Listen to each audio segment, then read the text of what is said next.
everybody. Thank you for coming out on this very hot but rather beautiful evening. My name is Tara Stubbs and I'm a Fellow in English Literature here at Kellogg, but also an immediate colleague of John's from Continuing Education, and we're here to discuss his new book, new-ish book actually, The Blazing World, A New History of Revolutionary England. And it's already had quite an astonishing amount of positive press. Lots of words like clarity, vigour, someone described it as racy in parts, I believe, lucid, lots of adjectives. But it's a very readable and very entertaining story of a very important period in history. And John is also, like me, an associate professor, but he's an associate professor in social and local history here at Continuing Education, and currently also, I believe, the Kellogg librarian, is that right? The fellow librarian. So he's got many strings to his bow, and he's going to talk to you today for a while about the book, and then we're going to have plenty of time for questions afterwards. Okay, thank you. Hi, and thank you for coming to this nice and hot room on a beautiful afternoon. It reminds me, as most things do, of an occasion involving Oliver Cromwell. And it was at the first sitting of one of his gazillion parliaments. He ushered in about 140 unsuspecting MPs into a small and stuffy room in Westminster, and it was a hot day, it was the middle of July, and he said to them, I realise that you're all being stuck in this hot room and you're all wearing your kind of, your thick woolen clothes that everyone had to wear in the 17th century, and they're all Puritans, of course, so it's all sort of, dark black, and he said, don't worry, I'm not going to talk to you for very, very long. He then harangued them for 4 hours. I'm not going to do that. The other thing is, which makes this, there are several things which make this a distinctive occasion compared to Oliver Cromwell launching a parliament. One is that I'm not Oliver Cromwell. The other is that you're not members of bare bones parliament. You're not saints. I don't know. You might be, but you haven't been nominated by the army if you are. But the other thing is that it was a speech which was not videoed at the time. In fact, there are two separate and very much contrasting accounts of what he said. In one of them, he said he thought that this was a day of Jesus Christ, i.e. it was a good day, this is a good kind of thing, we're getting together, we're solving the problems of the nation. In another report, it said it was the day of Jesus Christ, as if Jesus himself was about to come into Parliament and rule England. And a comment on the essential difficulties that we have in understanding a period this long ago. However, fortunately, we are all on the internet this time, so anything that we say here will be recorded for posterity. And I have had to take out a joke about the Vice Chancellor on those reasons. I do not want to get cancelled. So I'm going to talk to you a little bit about the book, what I'm trying to do with it. I'm going to try and tell you a little bit about some of the themes of the book, and hopefully by the end of this sort of short talk, not 4 hours. I'm not expecting you all to be saintly and sitting there. By the end of this talk, hopefully you'll have some sense of why I think the 17th century is so important and so and such a crucial period for us to understand today, but also why it's so fascinating and interesting. It's all very well saying a period of history is important, but also I think history books like this at least have to try and sell you a period as being interesting, fascinating, and I hope that the 17th century fits the bill there. Although I did have a colleague who once said to me, he said, you're writing a book on the 17th century? It's very easy to make that fascinating, isn't it? The sort of, backhanded compliment that one gets from one's fellow academics at times.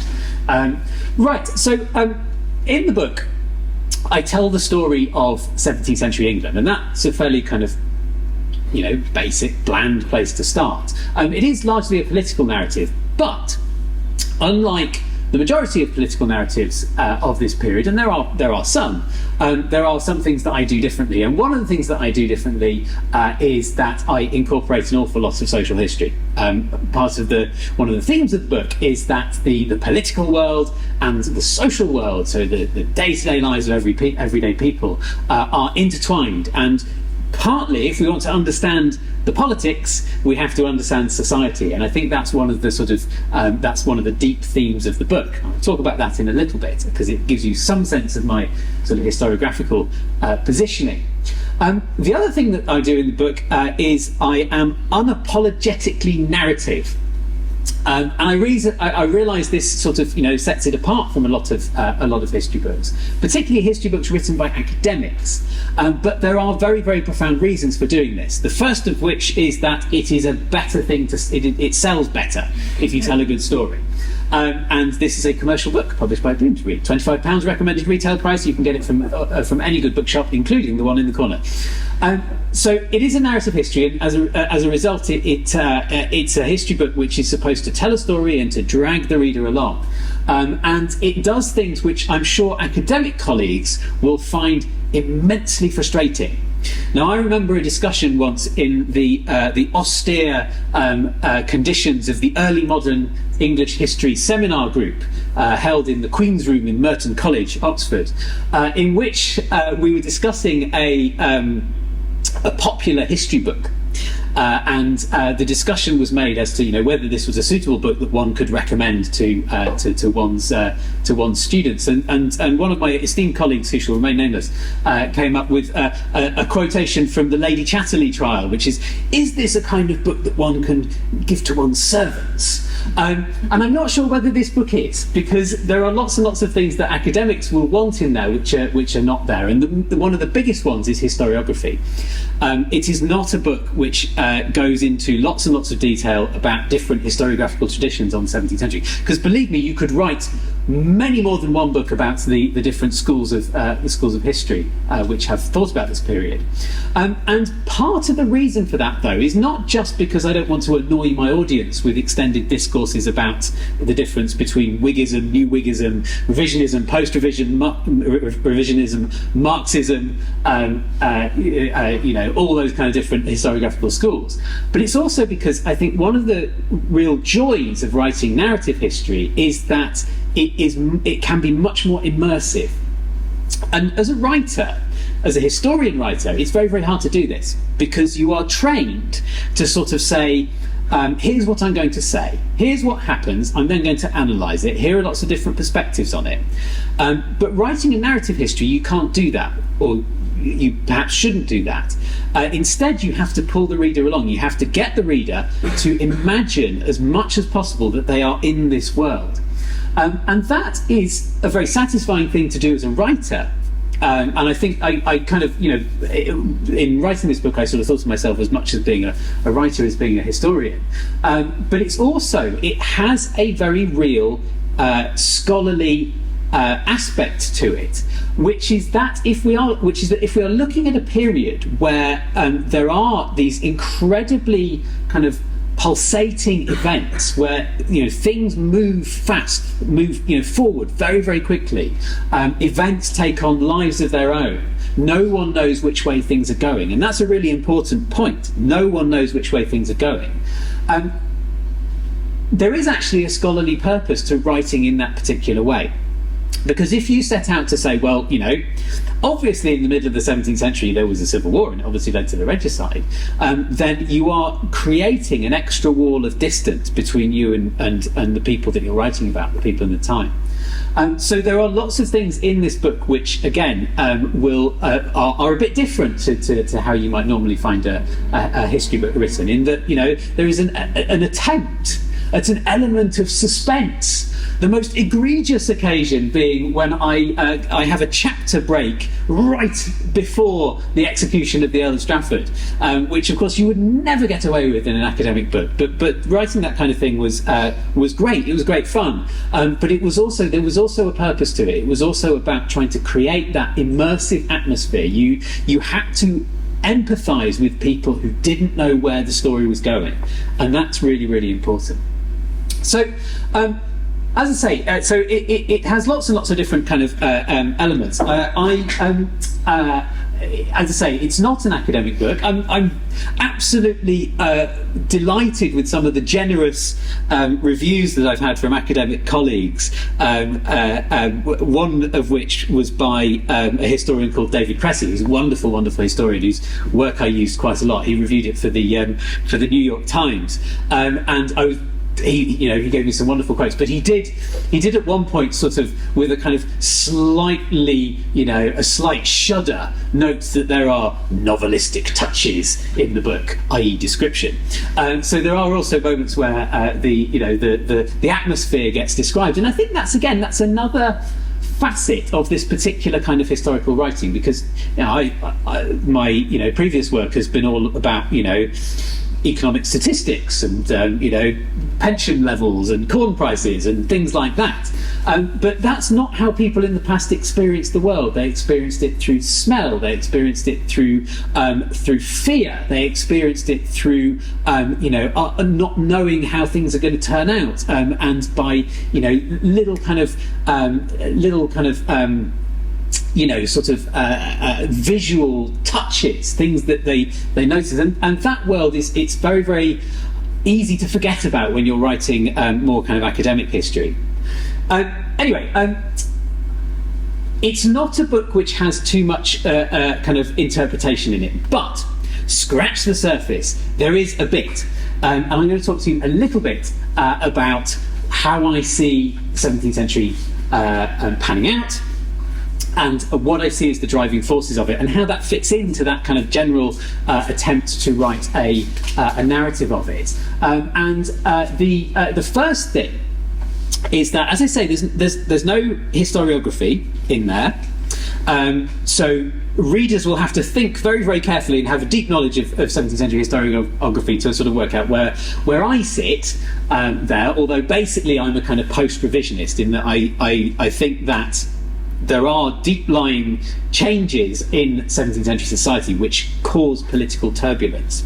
And part of the reason I came to that sort of conclusion was my own historiographical background, which was as a social historian of the 17th century. So as social historians, we are looking to understand what society was like in the period, and we benefit from an absolutely astonishing array of really vivid and fascinating source material from the period. The 17th century is probably the pre-modern society that we know most about, because there is just so much to look at. There are things like diaries, there are autobiographies, there are records of the poor law, there are petitions, there are the first English newspapers, there is a complete sort of, a huge mountain of legal records. There are wills, there are inventories of people's possessions. There's lots and lots of stuff which allow us to say an awful lot about that society.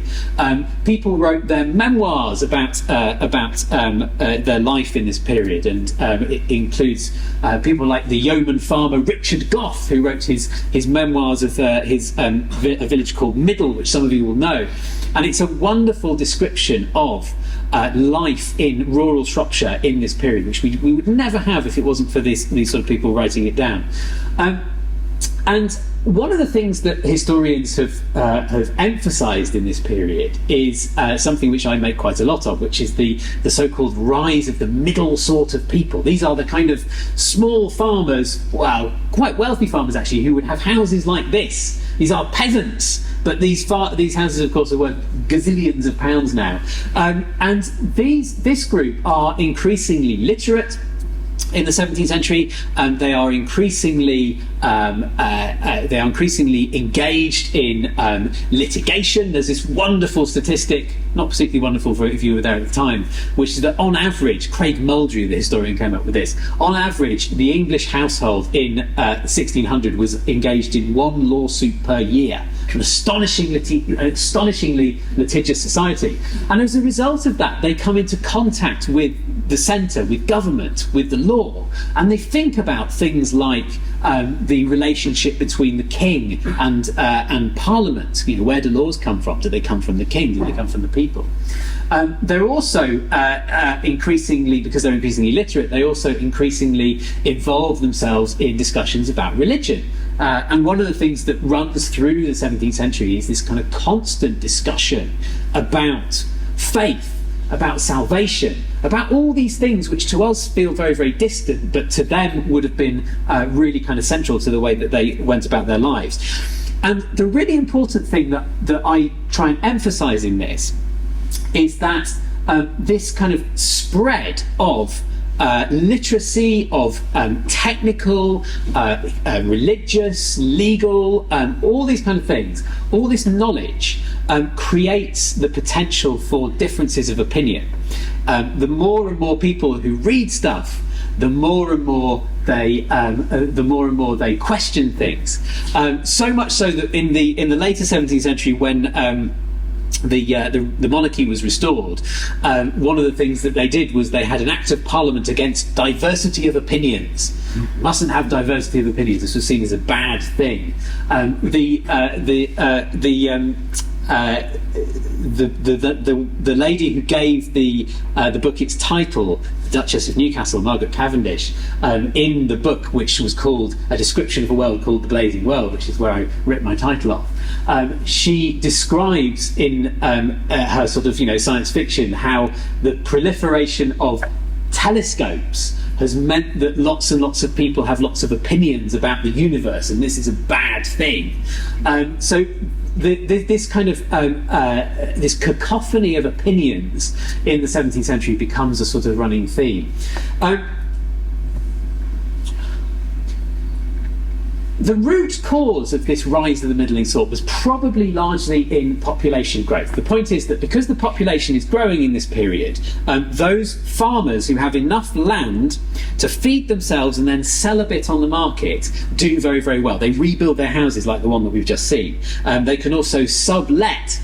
There is a 1630s ballad in which the devil comes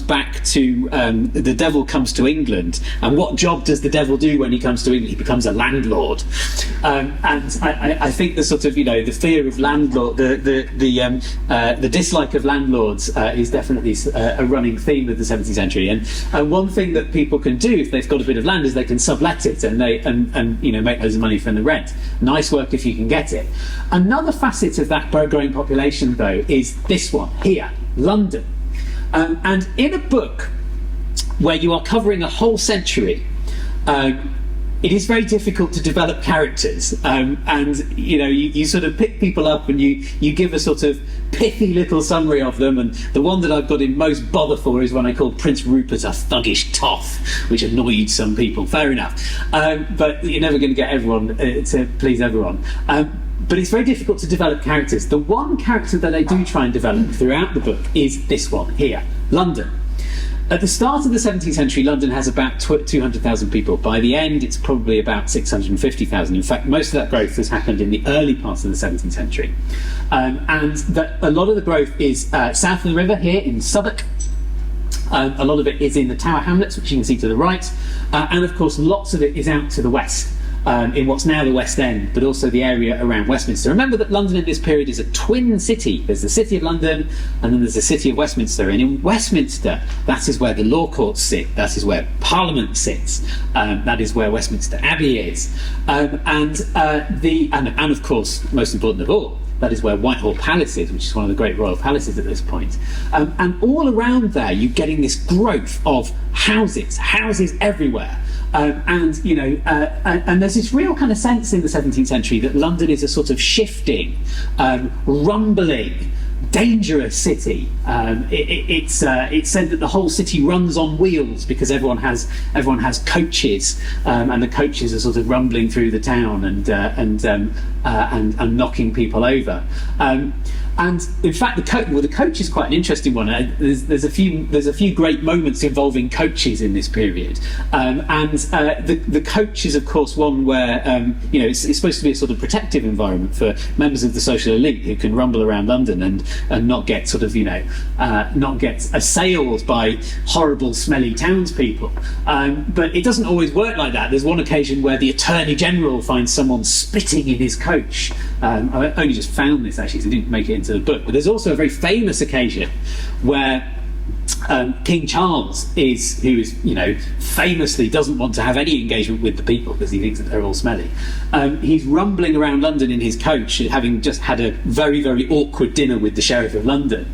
And someone runs up to his coach and throws in a pamphlet. And it's a pamphlet which it takes a biblical quote, "To your tents, O Israel," and it's a call to arms against a tyrannical king. And it's one of those moments where the kind of untouchability of the monarchy is breached in this period. And one of the reasons it's happening so much is because London is so big and it's growing, and London is very literate. About 80% of men in London can write, so more can read. About 50% of women, again, more will be able to read. They sit down in alehouses and taverns, and they discuss politics. They discuss religion. There's an incredibly complicated religious landscape in London where people can go from church to church, and there are public sermons. Particularly in 1640, 1641, when the kind of order breaks down a little bit, and you start to get people, classically standing on a barrel, so-called tub preachers. Most famous being someone called Barebone. They'd stand on barrels in the city and give sermons, and it's not just men. It's certainly not just members of the social elite. There are also shock horror cobblers, and even more shock horror women giving speeches. And so in the middle of the 1640s, there is this kind of real sort of tumult of a cacophony of voices in London. This is something which has real sort of political.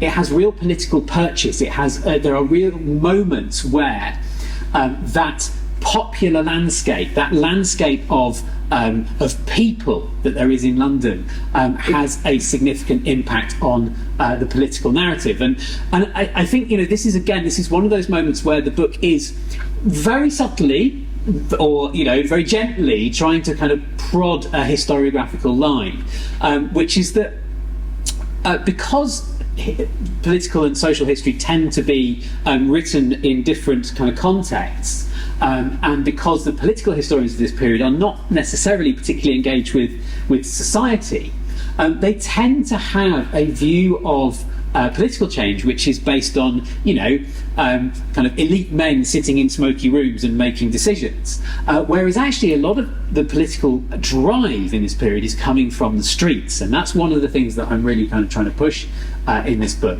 And there are these kind of really sort of powerful moments where street action, protest, petitioning, not necessarily rioting, actually, a lot of it's very, very peaceful, but active political action on the streets is driving the political narrative. And one of the crucial moments in the book is the period at the end of 1641, the so-called Maddest Christmas, where the king tries to put someone in charge of the Tower of London, which is this kind of big fortified battleship, basically, with guns pointing at the city.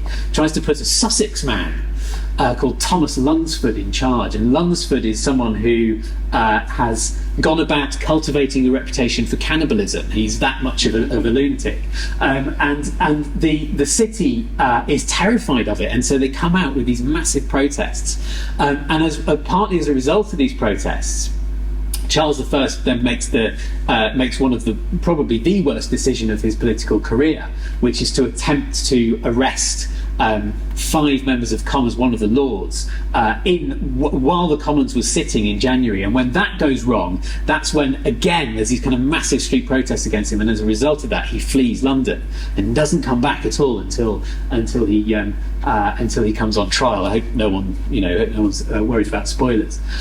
So this kind of London is a real sort of force for kind of narrative development in the book, but it's not somewhere which is easily stereotyped. I mean, there are moments where London seems to come out en masse for a particular side. So, for example, when Charles I is marching down to try and retake London in 1642, and he makes the mistake of sending Prince Rupert to capture Brentford, and Prince Rupert set Brentford on fire, causing hundreds of pounds worth of improvements. And as a result of that, the population of London come out and they basically kind of, they block the king's route to London, and it's members of the militia. They're supported by their wives. They're supported by young women, apprentices, children bringing food out. And as a result, the royalists say, no, I'm not going to bother with this. I'm going to go home. And then they decide to set up their capital somewhere else, another town which shall remain nameless, but it's Oxford. But London is very divided, and in the late 1640s, there's a real sort of conservative faction in London, and one of the most startling manifestations of the sheer sort of complexity of London's political outlook in this period is when to jump forward, when William of Orange invaded England in late 1688, James II, who was then the king, fled. And he got rounded up in Faversham, of all places, where I think he became the only ever king in English history to have their underpants searched by a Kentish fisherman. And he was then bundled back to London in disgrace. And found William of Orange sort of waiting there saying, well, have you considered abdicating? That might be a good idea. But one of the things that happens, which is shocking to pretty much everyone at the time, is that London comes out to support James. London was a famously Whiggish parliamentarian city, and yet here it is supporting the sort of Tory, the Tory king, James II, the Jacobite king. So London is very divided, and that's a sort of another running theme of the book, which is that you can't think about this in simplistic terms. Back in the early 20th century, you tended to have historians who thought about 17th century political difficulties and thought about class struggle and the rise of the gentry, or the crisis of the aristocracy, or the crisis of the gentry, and even the rise of the aristocracy in some cases. But all of those are sort of based on ideas that you can kind of write people's political views onto their social and economic position. And I think one of the things that I try and emphasise in this book is that it's not quite so simple as that. And I actually go back. I mean, I don't, because there's a ban on historiography, but there was a quotation which was in my mind when I was writing it, which was from Richard Tawney, of all people. And he said, of course the English Civil War was a bourgeois revolution. It's just that the bourgeois were on both sides. And the point that I took from that is that when you get this kind of rise of the middle sort of people with all their literacy and all their legal expertise and all their opinions, there is no guarantee that they are going to have the same opinions. And in fact, questions about the Constitution, questions about salvation, questions about church government, these are all tricky issues, and intelligent people, I know this is very, very hard for us to believe in 2023, but intelligent people can come to different opinions about the same issues, and they're not bad faith, they're not wrong, they just have different views. And I think the 17th century is quite a good sort of it shows that quite nicely. Here's some of the print culture that comes out of it. I'm not going to talk about too many of these, but this is one of the many occasions when this image was one of the sort of stock images of the. It's a bit like sort of clip art. Anyone remember clip art? But basically, if you had a scurrilous pamphlet to write in this period, you would go to the printer and say, "I'm writing about some horrible oik who is giving off some religious talk in the streets, and I want to portray them in a bad light. Have you got the barrel woodcut?" And then the printer would say, "Oh yes, no, yeah. This is the second use of the barrel woodcut today," and they get it out, and then all they do is they change the name at the top. So there's at least 5 different uses of this one. The most famous of which involves, praise God, Barebone. This is another preacher called Samuel Howe. And it's a publication by John Taylor, who some of you will have heard of, the water poet. Taylor is an incredibly I didn't get as much chance to write about Taylor as I wanted, but he's a waterman, so his job is to ferry people across the Thames, and he was a bit like a sort of opinionated taxi driver of the time, because you sort of sit down in your boat and you say, oh, can you take me over to Southwark, please? Yeah, and then sort of, oh, you going to the latest play? Yeah, okay, fine. Heard about the government? And then he sort of buttonhole you about his views about the government. And Taylor was particularly interesting because he was a royalist, he hated the Puritans, and he hated these tub preachers, and he wrote a series of tracts, of which this is the most famous. It's called A Swarm of Sectaries and Schismatics, all about them. By the end of the 1640s, even amongst the parliamentarians, there's an increasing fear of religious radicalism. And the middle one is a book by someone called Thomas Edwards, who was a Presbyterian minister who, as a parliamentarian, but hated independence, hated the religious radicals, and wrote this kind of 3-volume bestseller, basically describing all the wrong opinions that he'd heard. And the biggest sort of bombshell was the 3rd volume, which came out in December 1645, which described the wrong opinions that were going on in the New Model Army, and that really kind of sort of pushed political events in 1647. The most interesting year in English history. I'm not going to talk too much about that. Incidentally, if anyone is down in the Tate, they've just done a rehang, which got absolutely excoriated in the Guardian for being too sort of right on. Which, I mean, if the Guardian is saying that about you, then I rather liked it, actually, to be honest. But one of the things they've done is they've got an early 18th century painting called the Whig Junto, which is a painting of Whig politicians at the start of the 18th century, and they've surrounded it by loads of pamphlets like this, and it's a really good effect. But the way they describe it is quite interesting, because they talk about it being a display of radical pamphlets which show the radicalism of the middle of the 17th century.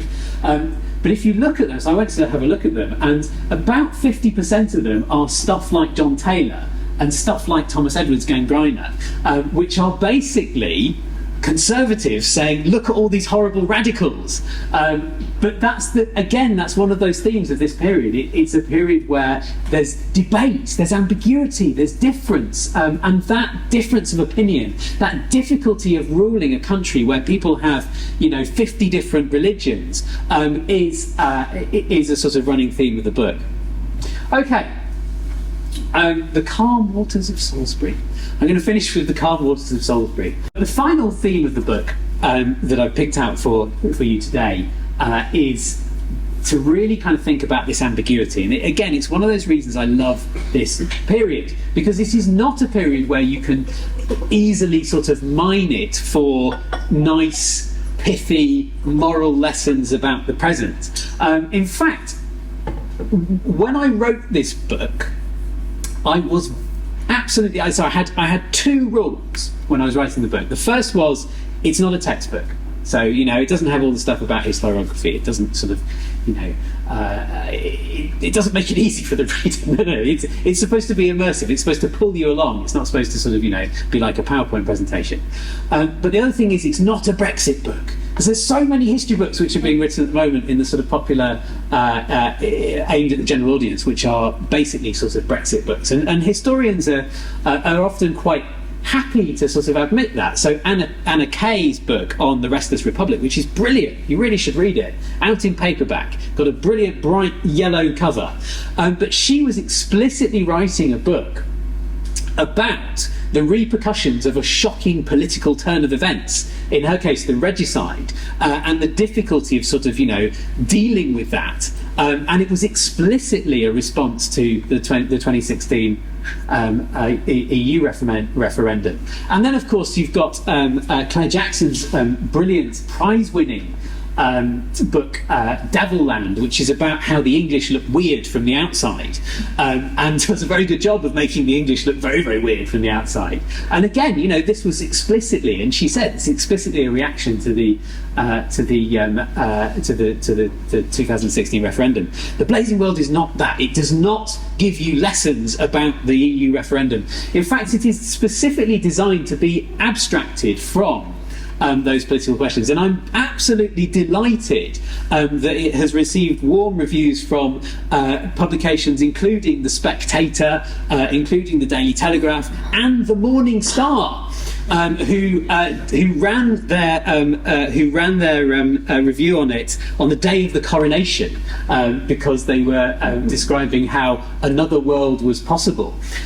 So I hope that it's a book which is not sort of, it's not political in the way that a lot of history books are, but it's also partly because the 17th century is just so hard to impose our own political narrative on, and it is a period of immense ambiguity, and the reason I show you this is that there was in the first version of the book, and probably for good reason this changed once it ended up in contact with an American editor. There was an extended discourse about water meadows. Why that is that because in the late 17th century there's a lot of investment in water meadows, and that's one of the reasons, like this one in fact, that's one of the reasons that England becomes more prosperous in the late 17th century. It can feed itself a bit more. But the image here is also nice because whilst those water meadows were being built, does one build a water meadow? Floated. When they were being floated, you float a water meadow, don't you? The Bishop of Salisbury was someone called Seth Ward, who's a fascinating character. He's an incredibly ambitious politician, but also he is both a man of religion and a man of science. He's someone who is fascinated by the new science, what we sometimes call the scientific revolution, but he manages to combine that with being a very, very high-flying bishop in the Church of England. Salisbury is one of the most valuable bishoprics. And in the late 17th century there is lots and lots of that ambiguity. Isaac Newton famously spent most of his time trying to work out biblical prophecies, and he was as interested in alchemy as he was in astronomy. And I think that throughout the 17th century, there's all these kind of really sort of wonderful characters who are just incredibly ambiguous. Margaret Cavendish is one. On the one hand, she's a sort of feminist pioneer because she's writing and printing, publishing poetry, and kind of proto-science fiction, which as a woman in the 17th century is generally not the done thing. But at the same time, she's immensely conservative. I mean, she thinks that the Civil War is a completely horrendous moment where all these horrible oiks got ridiculous opinions and that they should all just shut up and respect their betters. So she's a real sort of, she's a very ambiguous hero, if we want to take heroes from the period. And I think my sort of favourite character from the late 17th century is probably John Aubrey, who is wonderful, partly because he's interested in absolutely everything, with the possible exception, a very sensible exception, of politics. It's one thing he doesn't seem to care for very much. And Aubrey is so sort of forward-looking in lots of ways, in that he's fascinated by the new science. He's fascinated by the landscape. He tries to kind of create a kind of sociological understanding of the landscape, but that leads him into some really weird directions. And one of the most sort of weirdest is he's obsessed with the soil. He thinks that the soil explains everything. And to sort of local historians, the most famous element of this is his theory about the chalk and the cheese, which is how he described what life was like in Wiltshire. And he said that basically in the chalk, which is on the downs, everyone was very deferential. They were very kind of, they respected their betters. They were, solid Anglicans. They were royalist. Whereas in the cheese country, where they were dairy farmers, they all lived in these isolated farms, and they formed these ridiculous opinions, and they were, he said, apt to be fanatics. And he expanded that to the whole, to much of the country, and he was particularly rude about Worcestershire. He thought that Worcestershire was, because it had sort of acidic soil, everyone there was mean-spirited and likely to be a witch. And most sort of striking of all, he thought that this was reflected in church singing. He thought that the quality of singing in church was a reflection of the quality of the soil. And of course, in Wiltshire, particularly in the chalk country, the singing was sweet in the church. But in Worcestershire, where they had savage soils, the singing was ugly and horrible. And so it's very easy to sort of look at Aubrey and just think, you're a bit mad. But at the same time, he is someone who is looking at the world and he is trying to understand it in ways which link the natural world to societies. It's a very sort of modern way of thinking. And he is part of that sort of group of people who are not just thinking about the natural world, but are thinking about society. People like William Petty, who is an early demographer. Petty is brilliant because he combines being a sort of government statistician with also being a complete player man about town. And he's supposed to have had an affair with an actress, and this actress had a son who is floating around London in the Restoration period and looks exactly like William Petty, and yet he's sort of spending his time sort of poring over statistics. He had some very unfortunate ideas, such as that, and this is one moment where I did permit myself a sly Brexit reference. He believed that in the future, political questions would be solved by referenda, and as a result of the hard quantifiable data that this would provide, there would be no room for any debate afterwards. But people like that, who are really sort of looking at the world and trying to understand it in new ways, are another really sort of really kind of fascinating window onto this world. So it's the ambiguity that they show us about this world, which I found really, really attractive. So I'm going to finish off now. I hope you'll read the book, borrow the book, enjoy the book. It's a book which is supposed to be enjoyed, and if you're not enjoying it, then get rid of it. But it's also a book which I hope gives a sense of the vitality of the 17th century. It's a period which is very confusing if you kind of look at it from a distance, can be forbiddingly confusing. But there's so much going on, and there's so much there's so many important developments, important ideas that come out of the 17th century that I do think we have to kind of engage with it a little bit. But it's certainly not a period which gives us easy answers. It's one that you really have to dive into yourself and try and work out what you think, and whether your take will be that of the Spectator or whether it will be that of the Morning Star. I'll leave that up to you. Thank you very much indeed.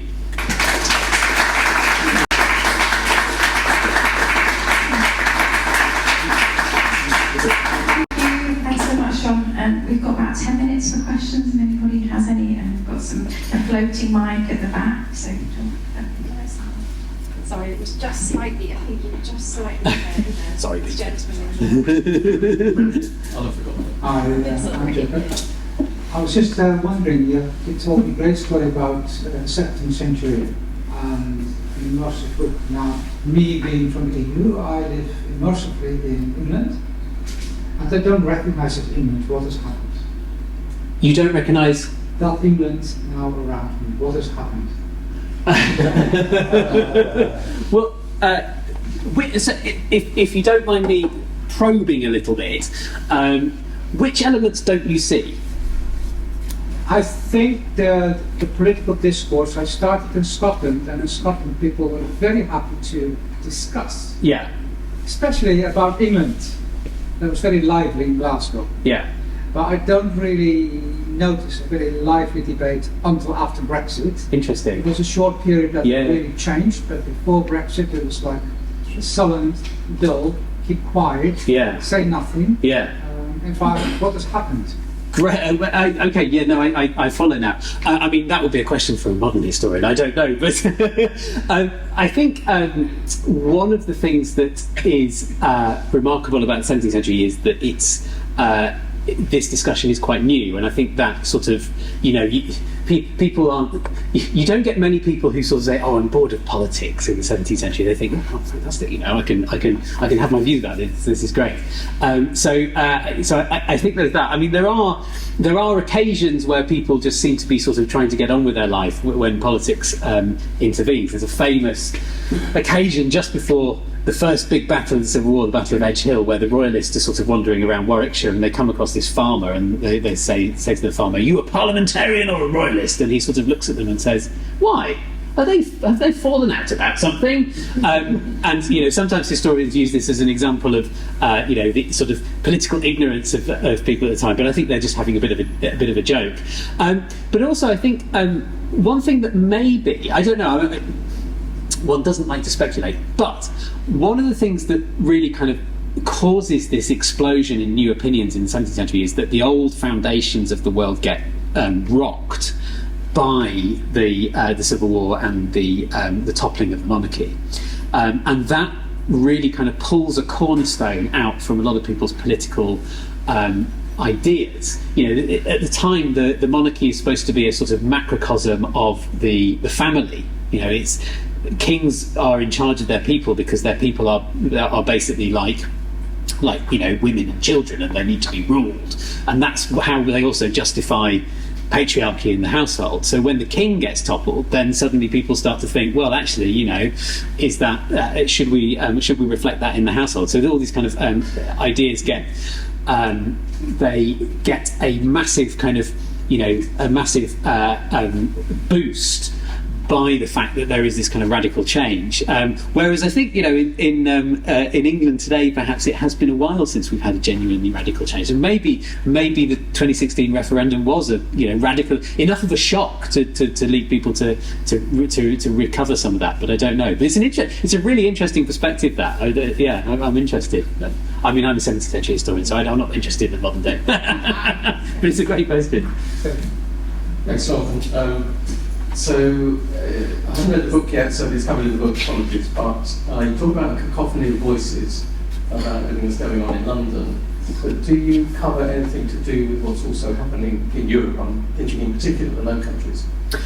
No, so it's very much a book on England, and that is, it's an editorial choice, and it means that things like the really kind of interesting developments which are going on in Scotland get slightly sidelined. I mean, you can't not talk about 1637. You can't not talk about the Cromwellian conquest of Ireland, for example. But it is very much an England-centred narrative.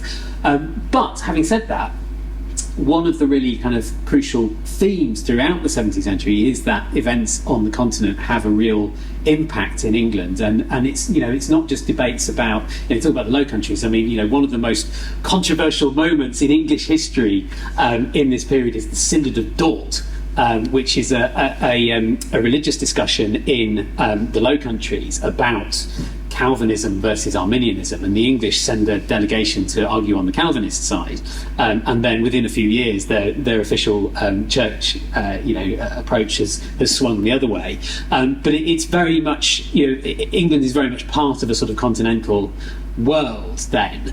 As much as people like Oliver Cromwell would see England as being distinctive, they would see it as being God's chosen country. They can't live without kind of engagement with the continent, and of course one of the sort of turning points, if you like, books are supposed to have moments where the sort of stability that you set up in the earliest bits gets rocked by an external event, and there is one like that in the early part of the 17th century, which is that James I calls himself the Rex Pacificus, the king of peace, peaceful king, and he is desperate to stay out of any wars. But unfortunately, his son-in-law decided to take the throne of Bohemia, thus angering the Holy Roman Empire and then kicking off a massive European war. And the problem for James is that war becomes a war between Catholic and Protestant, and there's a large number of people in England, and particularly in London, who are, particularly ministers, who are going up to the pulpit and saying, "Why isn't the king getting involved? You're either with us or you're against us. If you're not fighting against the the Pope, you're not fighting against the Catholics, then you might as well be one of them. And as a result of that, he then takes a series of decisions which paves the way for a very different church under his son. So again, it's that sort of, it's almost like a Deus Ex Machina. It's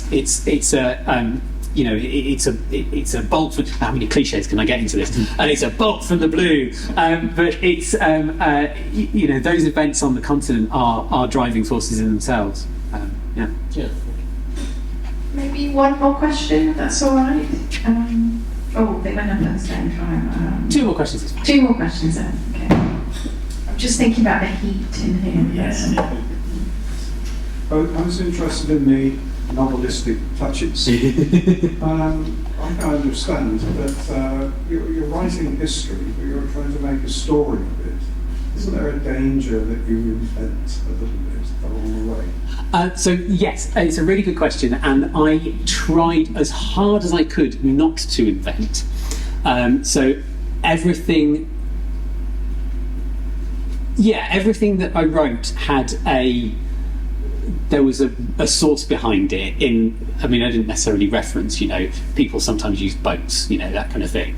There was always a reason for every sort of novelistic touch, but sometimes I think as a historian, you do have to stop and think, what would this situation have looked like to a person at the time? And so, for example, if you are reading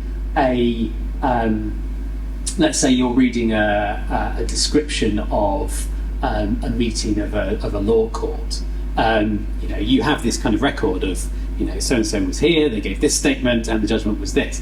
But from other sources that in order to get into that room, into Westminster Hall, they had to push past a sort of, a bustle of pickpockets and market traders, and it gives you a very once you know about that kind of more complete picture of what life was like, you get a slightly different view than you do from the real sort of bare bones elements of the records. And I think historians have a sort of scientific mindset a lot of the time, and that's good. That's how it should be. But sometimes our focus on only being able to recount what's there in front of us on the documents, it sometimes gives us an extra step of distance away from the people who we're writing about. And sometimes a historian, I think, has to imbibe as much about what life was like, the sort of the noises and the sounds and the smells of life in that period, and then try and use their imagination a little bit, not too much, but a little bit, to try and give that kind of extra element of viscerality, I suppose, tactility. Is that a word? Tactility to these events that they're describing. But it's a great question. It is one of the fundamental tensions of writing this kind of history, and I think it's also one of the reasons why a lot of academic historians sort of take a step back, whereas I really enjoy it. Just the last question. Immersed in a world in which nobody knew how things were panning out, I suspect that you might have what-if moments. So, picking up on a couple of things earlier, what if James II had been a wiser man? Yeah. What if William of Orange hadn't needed English arms against France? Would the New World have looked a little different? Yeah. Well, there's that whole argument, isn't there? The Steve Pincus thing, where basically it's kind of two versions of modernity on offer, if you like, in the 1680s. There's a sort of absolutist modernity, and then there's a Dutch modernity, which is more parliamentarian. One of the things that I'm trying to say in the book, and I've got sort of pulled up for being slightly Whiggish on this regard, and I think that's probably fair, is that a lot of the reasons that underpin the revolution of 1688 are much more deep-lying than it's not just an accident of an invasion and the mistakes of someone like James.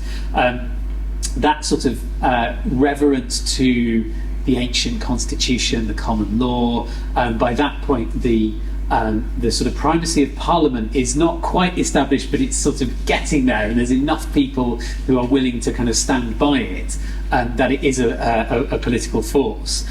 I tend to think that had the Glorious Revolution not happened in the way that it did, then something else similar would have come along a bit later. But who knows? Thank you so much, John. It's been really entertaining and fascinating. Thank you very much. Thank you very much.